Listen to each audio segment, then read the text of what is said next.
कसूर में ज्यादती के बाद कत्ल होने वाली ज़ैनब के वालिद मोहम्मद अमीन ने इंकशाफ किया है कि कसूर में इसी तरह का एक और वाक़या हुआ है जिसे पुलिस दबा रही है। 6 जनवरी को एक और बच्ची मुर्दा हालत में मिली है जिसकी उम्र 5 साल थी।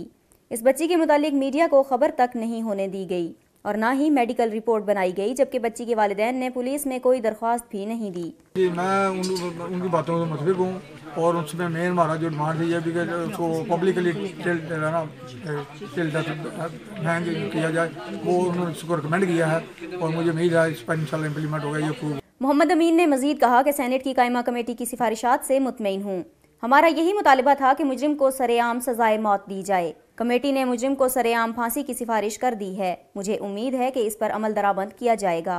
मीडिया पर ज़ैनब की जैकेट के मुतालिक शाया खबर पर सहाफ़ी के सवाल पर कहा गया कि बच्ची के सूट के साथ वो जैकेट घर में है, ऐसी कोई बात नहीं। मोहम्मद अमीन ने कहा कि पुलिस के इब्तदाई दिनों की कार्रवाई से मुतमईन नहीं हूँ।